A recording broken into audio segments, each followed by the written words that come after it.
Queridos hermanos, iniciamos la lección divina de este día viernes 18 de octubre en que celebramos la fiesta de los santos Felipe y Santiago apóstoles.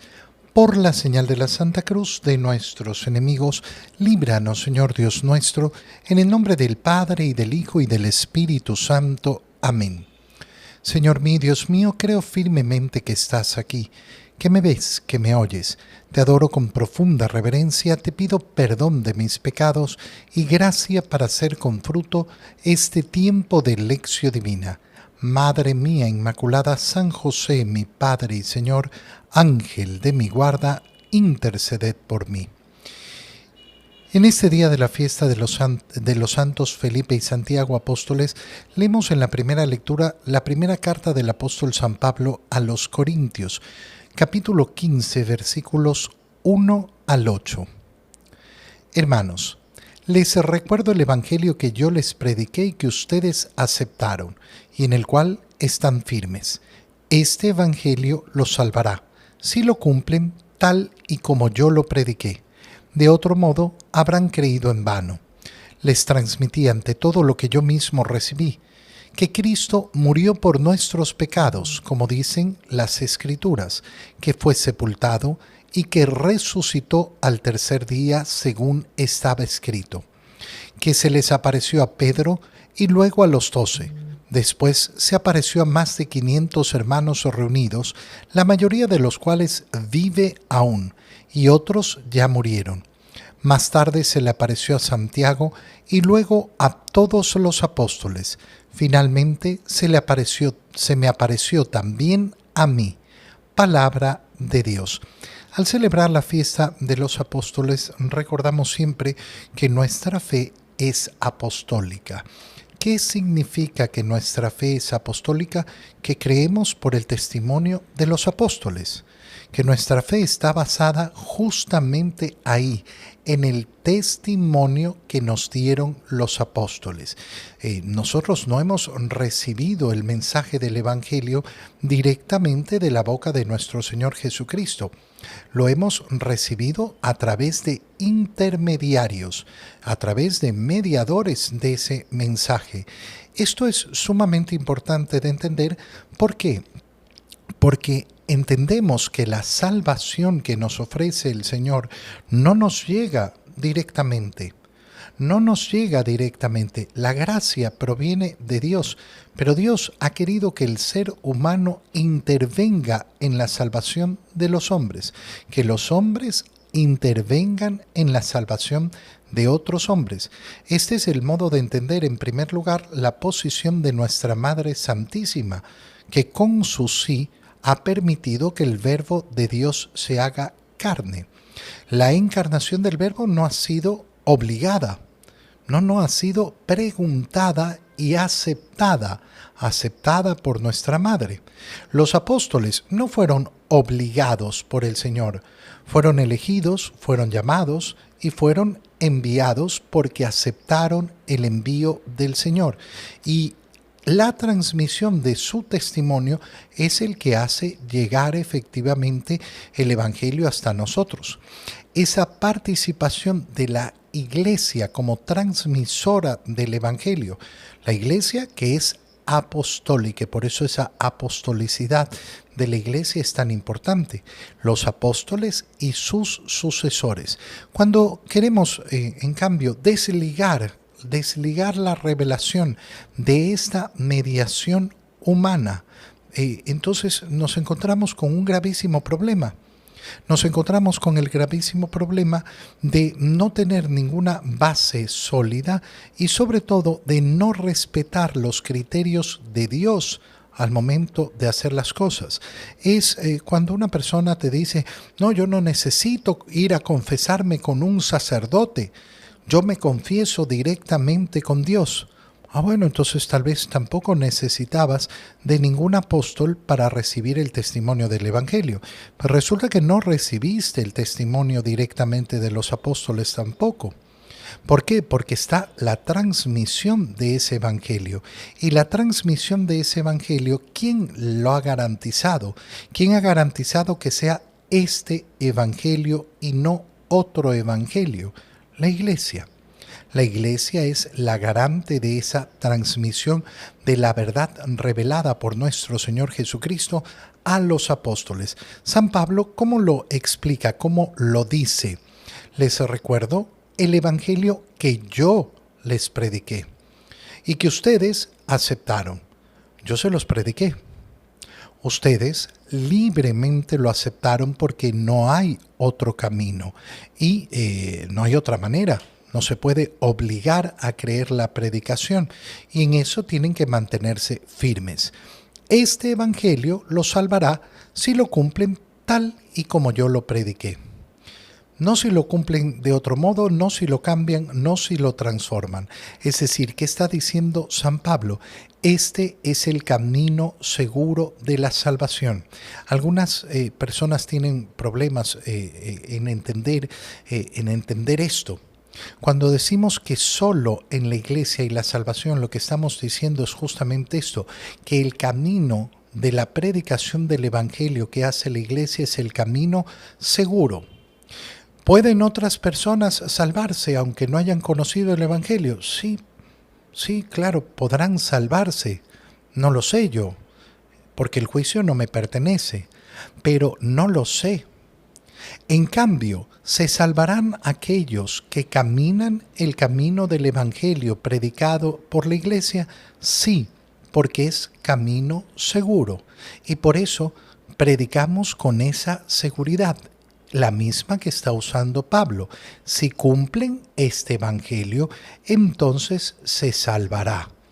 De otro modo, habrán creído en vano, no les servirá de nada. ¿Y qué fue lo que les transmití?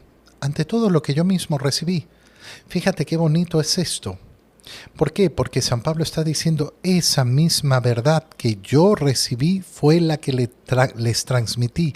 No la he adulterado, no la he cambiado. ¿Cuál es el centro del Evangelio? Que Cristo murió por nuestros pecados. En eso consiste la salvación. Ahora, esta frase es importantísima de tener claro qué significa. Cristo murió por nuestros pecados. ¿De qué manera? ¿Por qué murió por nuestros pecados? ¿Qué significa? Bueno, significa una cosa muy sencilla, que Cristo no murió simplemente porque murió, sino que decidió ofrecer su muerte como pago por nuestros pecados. Ese es el motivo por el cual ha muerto. A Cristo nadie le quita la vida, Él la da. Y si algo vemos con claridad en el Evangelio, es como muchas veces intentaron matar al Señor, como muchas veces intentaron y estaban a punto y parecía que no había escapatoria, y sin embargo no lograban matarlo. Cuando han matado al Señor es porque Él se ha ofrecido. Él ha ofrecido su muerte como pago por nuestros pecados, que como dicen las Escrituras, dice San Pablo, fue sepultado y resucitó al tercer día. Por eso, la base del Evangelio es la predicación de Cristo muerto y resucitado. No serviría de nada un evangelio que predica la muerte del Señor y no predica su resurrección, tanto como no serviría de nada un evangelio que predica la resurrección del Señor y no toma en cuenta su muerte. Son las dos cosas que lógicamente van unidas a la encarnación. ¿Por qué? Porque no puede morir aquel que no ha sido encarnado y no puede resucitar aquel que no ha muerto. Una vez resucitado se apareció a Pedro y a los 12. Después se apareció a 500 hermanos. La mayoría viven todavía entre nosotros. Esto es importantísimo porque San Pablo lo que está diciendo en ese momento, oye, no es solo el testimonio mío, es el testimonio de todos aquellos que vieron a Cristo resucitado y a todos los apóstoles y finalmente también a mí. También a mí se apareció. Es decir, ¿quiénes van a ser considerados apóstoles? Apóstoles son aquellos que han sido testigos directos de la resurrección del Señor. Nuestra fe es apostólica. ¿Por qué? porque nosotros hemos decidido, cada uno, después de haber escuchado la predicación del Evangelio, creer en ese testimonio que dieron los apóstoles. En el Evangelio, leemos el Evangelio de San Juan, capítulo 14, versículos 6 al 14. En aquel tiempo Jesús dijo a Tomás: Yo soy el camino, la verdad y la vida. Nadie va al Padre si no es por mí. Si ustedes me conocen a mí, conocen también a mi Padre. Ya desde ahora lo conocen y lo han visto. Le dijo Felipe: Señor, muéstranos al Padre y eso nos basta. Jesús le replicó: Felipe, ¿tanto tiempo hace que estoy con ustedes y todavía no me conoces? Quien me ha visto a mí, ha visto al Padre. Entonces, ¿por qué dices, muéstranos al Padre? ¿O no crees que yo estoy en el Padre y que el Padre está en mí? Las palabras que yo les digo no las digo por mi propia cuenta. Es el Padre que permanece en mí quien hace las obras. Créanme, yo estoy en el Padre y el Padre está en mí. Si no me dan fe a mí, créanlo por las obras. Yo les aseguro, el que crea en mí hará las obras que hago yo y las hará aún mayores, porque yo me voy al Padre. Y cualquier cosa que pidan en mi nombre, yo la haré para que el Padre sea glorificado en el Hijo. Yo haré cualquier cosa que me pidan en mi nombre. Palabra del Señor. La lectura que hacemos en esta fiesta de los santos Felipe y Santiago nos dirige hacia el Evangelio de San Juan, que como sabemos es el Evangelio más profundo teológicamente hablando y filosóficamente hablando también. Y por eso debemos esforzarnos más en el entendimiento de este Evangelio. Estamos en el contexto final del Evangelio de San Juan. Estamos en el capítulo 14 y eso significa que estamos en la última cena. San Juan toma una gran parte de su Evangelio para contar todo lo sucedido en la última cena. ¿Qué nos dice el Evangelio? Que Jesús dice a Tomás: Yo soy el camino, la verdad y la vida. ¿Por qué le está diciendo esto a Tomás? Porque el Señor está anunciando que ya le queda poco tiempo, que se va, pero que ellos podrán seguirlo porque ya saben el camino. Y Tomás le ha dicho: pero si ni siquiera sabemos a dónde vas, ¿cómo vamos a conocer el camino? Y esta es la respuesta a esa afirmación de Tomás: Yo soy el camino, la verdad y la vida. ¿Qué significan estas palabras? En primer lugar, que la fe que nosotros profesamos, la fe cristiana, que es nuestra religión dentro de la Iglesia Católica, nos lleva a una relación personal con el Señor. Nosotros no creemos en una doctrina, no creemos en una teoría, no creemos en una filosofía, creemos en una persona. ¿En quién? En Jesús, que es verdadero Dios y verdadero hombre, como lo va a expresar el Señor en las siguientes palabras que va a decir. Esto nos lleva a entender que la vivencia de la fe cristiana no va a ser la vivencia de acciones que simplemente realizamos, sino de una relación íntima, personal, amorosa con Jesucristo. Al relacionarnos con Él, entonces nos relacionamos con esa revelación que nos ha entregado. Y ahí es donde aparece la doctrina. La doctrina de nuestra fe está basada en esa relación personal, porque no puedo decir que tengo una relación personal, amorosa, que creo en Jesucristo, pero que no creo en sus palabras y que voy a adulterar sus palabras. Recuerda lo que hemos leído en la primera lectura. Les he predicado el Evangelio, este Evangelio que garantiza la salvación. En segundo lugar, esta frase: yo soy el camino, la verdad y la vida, representa efectivamente que hay un camino. que existe un camino, que el seguimiento de Cristo implica hacer un camino, que es a través de Él, que Él es el que él se identifica con el camino. Por eso es tan terrible cuando de una manera disque romántica nos ponemos a repetir poesías bonitas, lindas, hermosas. Caminante, no hay camino. No, sí hay camino. Por supuesto que hay camino. El camino es Jesucristo. Hablar del camino implica que estamos en movimiento hacia una meta. No, yo estoy en camino dando vueltas. No, estás paseando. Eso no es seguir el camino. El camino tiene un punto de partida y un punto de llegada. Si yo no tengo el punto de llegada, no hay camino. Cuando estoy hablando de camino, es que hay un punto de llegada. ¿Y cuál es ese punto de llegada? El cielo, la vida eterna. Yo soy la verdad. Es decir, que existe la verdad. Que no es que, nadie tiene la verdad en sus manos. Sí, Cristo tiene la verdad en sus manos. Más aún, Él es la verdad. La verdad existe. Yo puedo creer, como cree tanta gente en este mundo, que nadie tiene la verdad y bueno, todo depende de la opinión y todo depende y todo... No, hermano mío, hay verdad. Hay verdad y hay falsedad. Hay cosas que son verdaderas y hay cosas que son falsas. Y por eso, tener una relación personal con Jesucristo nos obliga a tener un compromiso con la verdad.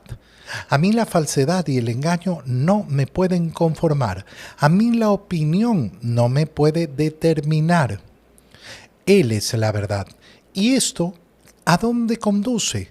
Este camino que es de verdad, hecho con la verdad, ¿a dónde conduce? A la vida, que es el mismo Jesucristo el que nos la da. Por eso continúa, nadie va al Padre si no es por mí. Nadie puede alcanzar al Padre, nadie puede alcanzar a Dios, nadie puede alcanzar la salvación si no es por mí. Y si ustedes me conocen a mí, conocen también al Padre. Entonces interviene Felipe. No, Señor, muéstranos al Padre. Con eso nos basta. Y mira la identificación que hace entonces Jesús con el Padre. Felipe, tanto tiempo que me conoces, tanto tiempo que estoy con ustedes. Y el que me ha visto a mí ha visto al Padre. ¿Por qué me dices muéstranos al Padre? En esta vida no van a tener la visión del Padre, pero tienen la visión del Hijo, que es una sola cosa con el Padre. Por eso le dice, ¿o no crees que yo estoy en el Padre y que el Padre está en mí? Esta es nuestra fe. Nuestra fe es profesar efectivamente que el Padre, el Hijo y el Espíritu Santo son un solo Dios.